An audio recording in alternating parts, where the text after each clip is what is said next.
Alrighty, today I'm going to be doing a tutorial on how to make your levels in Grab better. To start off, you do not want your end right by your start. What you're going to want to do is take your end and put it at the end of whatever you made, so that people will actually have some incentive to at least go through what you have made. I see a lot of people, and how I did that is first let's go through this. A lot of people just keep their ending right next to their start. Usually people will go straight to the end and they'll go straight on to the next level. You don't want that. You want people to go through what you've made. And the way I'm making this end teleport is with these two arrows right here. When you move the stick in that direction and press it inwards, you will either go undo or redo what you've just done.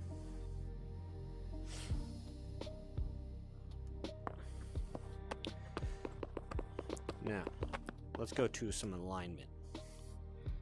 If you want to make a square, do not grab and try and manually make a square with your hands. What you're going to want to do is hold your copy button, grab the arrow and pull it through.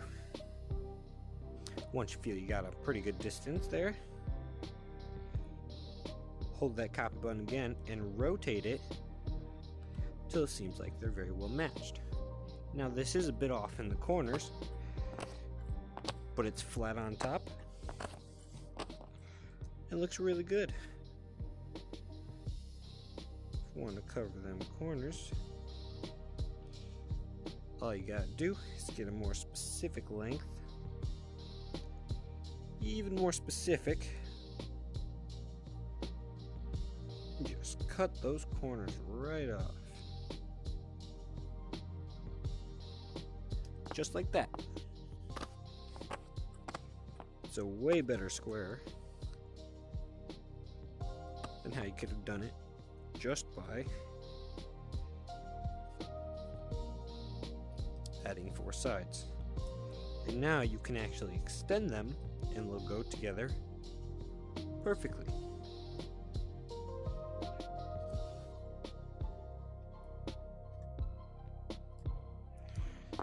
Now, let's do a circle. We're going to do the same thing by holding down our copy button, pulling out till we got a pretty good length for what we want our circle to be. Hold our copy button again, but now we're going to press our copy button ever so often. I want little chops in mine.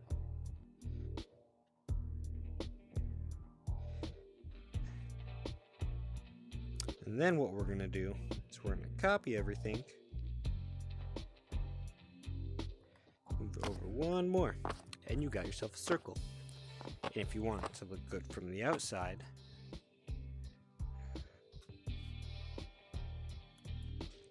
you could set your rotation to 0,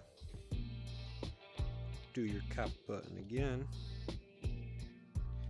Every time you see it hit that corner, press the copy again until you got yourself a neat little circle. Way better than just freehanding, of course. And just like the square, it's all aligned, so if you pull up, you can make it bigger. And we'll all stay together.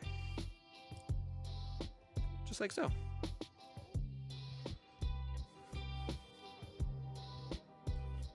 Now, for filling gaps.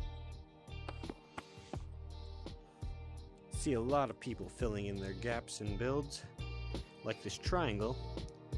Nobody really wants to take this triangle piece, make it thin, and then try to grab it, put it in to fill the hole. So what you're going to do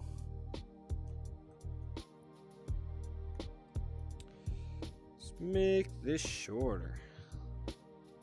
There we go.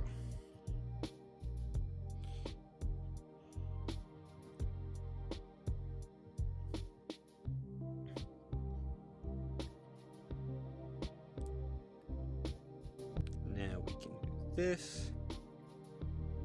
Just fill that gap right up. Right on it.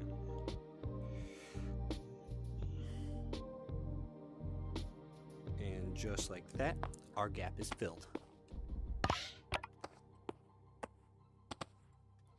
With an easy 1, 2, 3 blocks.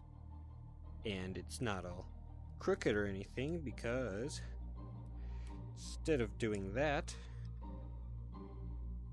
we put them in neatly. Now let's move on to grapples. For grapples, you do not want to have a bunch of loose grapples constantly put throughout. See how easy this is? I can just spam my grapple and get through that. This one is slightly better. If you want it a bit for easier, they can still hop on top, set their checkpoint if they need to, swing to the other one, but it's not as repetitive, and it gets less fun at times because you're just going grapple to grapple constantly instead of actually having a gap to go through. Now for this one, they cannot put a checkpoint on top because it is a lava grapple, which is a selectable block in your menu right above the bounce block, which I'll talk about later. Now this one, you can no longer go on top, and they're a nice width away from each other. Real nice width away.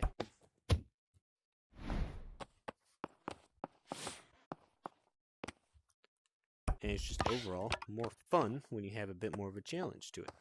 Unless you're just making a fun map to mess around in. Now with overlapping, you just gotta set that little bar to 0.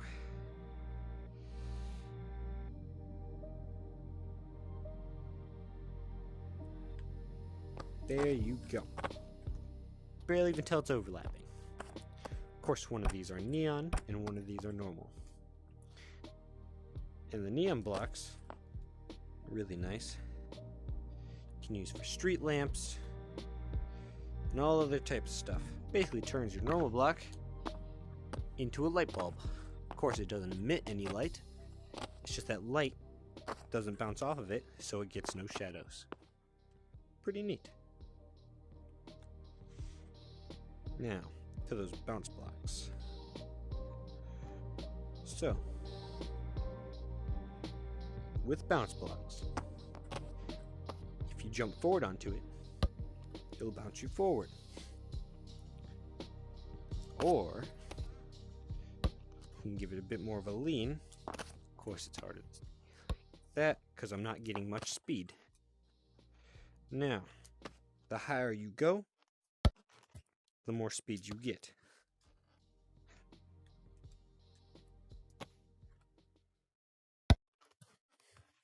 And the better bounce you have. So it's best to set up your wood blocks, or whatever you're jumping from to your bounce block, good distance away. And when you're doing a bounce block, it's always best to test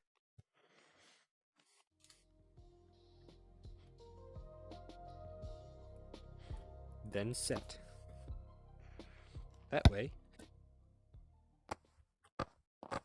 you can time your jumps very well on them. And that's my tutorial for grab building.